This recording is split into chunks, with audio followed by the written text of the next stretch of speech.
आज की कहानी का शीर्षक है नीच सौतेली माँ। एक दिन एक ब्राह्मण ने अपनी पत्नी को अपने बिना खाना खाने से मना किया ताकि कहीं ऐसा ना हो कि वह बकरी बन जाए। इसके जवाब में उसकी पत्नी ने भी उससे यही कहा कि वह भी उसके बिना खाना नहीं खाएगा ताकि वह कहीं चीता ना बन जाए। दोनों राजी हो गए। इस तरह काफ़ी दिन निकल गए और दोनों में से किसी के ने अपना वायदा नहीं तोड़ा। दोनों एक दूसरे के साथ ही खाना खाते थे। पर एक दिन उस ब्राह्मण की पत्नी ने अपने बच्चों को खाना देते समय उस खाने में से चखने के लिए एक कौर खुद खाकर देख लिया। उस समय क्योंकि उसका पति वहाँ था नहीं, सो उसकी पत्नी तुरंत ही एक बकरी बन गई। जब वह ब्राह्मण घर आया तो उसने देखा कि एक बकरी उसके घर के चारों तरफ घूम रही है। यह देखकर वह बहुत दुखी हुआ क्योंकि वह तुरंत ही जान गया कि वह बकरी और कोई नहीं बल्कि उसकी अपनी प्यारी पत्नी थी। उसने उसको अपने घर के आंगन में बांध दिया और उसकी बड़ी सावधानी से सेवा करने लगा। कुछ साल बाद उसने दूसरी शादी कर ली, पर उसकी दूसरी पत्नी उसकी पहली पत्नी के बच्चों के साथ बिल्कुल भी अच्छा व्यवहार नहीं करती थी। वह उनको खाना भी बहुत कम देती थी। वे बच्चे बेचारे बहुत परेशान रहते थे। उनकी बकरी माँ उनकी शिकायतों को सुनती रहती, पर वह बेचारी भी कुछ नहीं कर सकती थी। उन बच्चों की माँ ने यह भी देखा कि उसके बच्चे दुबले होते जा रहे हैं। इसलिए एक दिन उसने अपने बच्चों में से एक बच्चे को अपने पास बुलाया और उससे दूसरों को भी यह बात चुपचाप बताने के लिए कहा कि जब भी उनको भूख लगे तो वे एक डंडी से उसके सींगों को मारें। ऐसा करने से उसके सींगों में से कुछ खाना निकल आएगा जिसे वे खा सकते हैं। बच्चों ने ऐसा ही किया।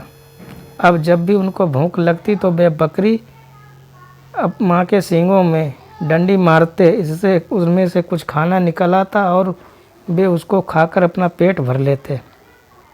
इससे धीरे धीरे उनकी तंदुरुस्ती अच्छी होने लगी। पर यह तो उस सौतेली माँ की उम्मीदों के खिलाफ हो रहा था। उसके सौतेले बच्चे तो बजाय दुबले होने के और ज़्यादा तंदुरुस्त होते जा रहे थे, जबकि वह खुद उनको बहुत कम खाना देती थी। वह उनको इतना तंदुरुस्त देखकर बहुत ही ताज्जुब में पड़ गई कि यह सब कैसे हो रहा था। कुछ समय बाद उस ब्राह्मण की दूसरी पत्नी ने एक आँख की बेटी को जन्म दिया। वह अपनी उस कानी बेटी को बहुत प्यार करती थी और उसकी किसी भी ज़रूरत को तुरंत ही पूरा करने के तैयार रहती थी, जिसको वह समझती थी कि वह उसको चाहिए। कुछ दिनों बाद जब वह लड़की काफ़ी बड़ी हो गई, चलने फिरने लगी, बोलने चालने लगी, अच्छी तरह बात करने लगी, तो उसकी माँ उसको दूसरे बच्चों के साथ बाहर खेलने के लिए भेजने लगी।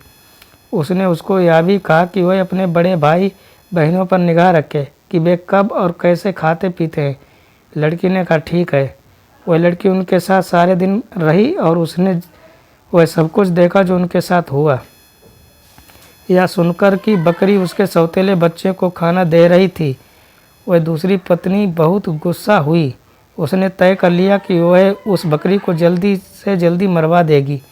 एक दिन उसने बहाना किया कि वह बहुत बीमार है और अपने इलाज के लिए एक हकीम को बुलवाया है। उसने उस हकीम को रिश्वत दी और कहा कि वह उसके लिए दवा के तौर पर बकरी का मांस खाने के लिए बताए। उस हकीम ने ऐसा ही किया।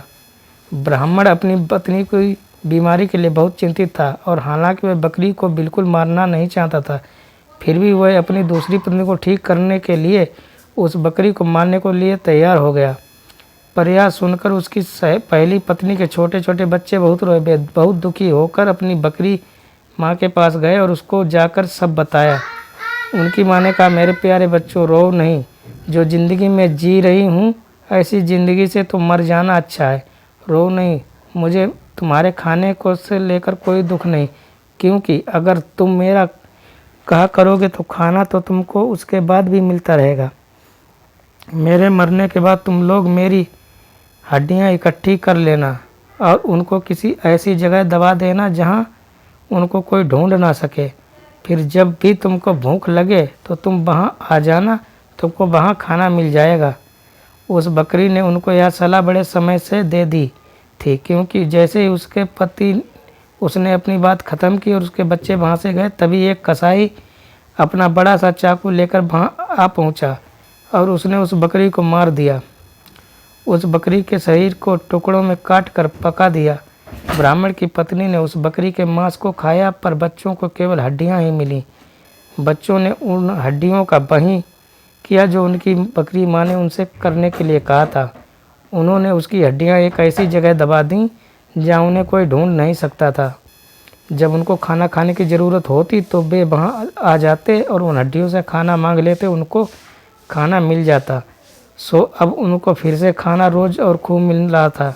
अब वे भूखे भी नहीं रहते। उनकी तंदुरुस्ती फिर से ठीक होती जा रही थी। उस बकरी के मर जाने के कुछ समय बाद ब्राह्मण की पहली पत्नी की एक बेटी पानी के नाले में अपना चेहरा धो रही थी। उसकी नाक की लौंग खुल गई और पानी में गिर गई। एक मछली पानी के साथ साथ उसको भी पी गई। अब हुआ यह कि एक मछियारे ने वह मछली पकड़ ली और राजा के रसोइयों को बेच दी। रसोइयों ने जब उस मछली को पकाने के लिए काटा तो उसको यह देखकर बड़ा आश्चर्य हुआ कि उसके अंदर तो नाक की एक लौंग थी।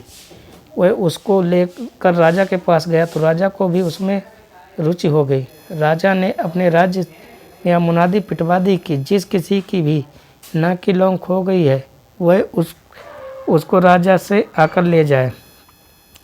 कुछ ही दिनों में उस लड़के का भाई राजा के पास आया और बोला कि वह नाक की लौंग उसकी बहन की थी। उसकी यह नाक की लौंग उसका चेहरा धोते समय नाले में गिर पड़ी थी।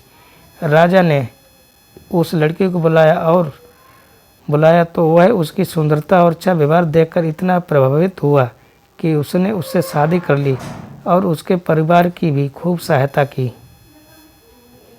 कहानी समाप्त।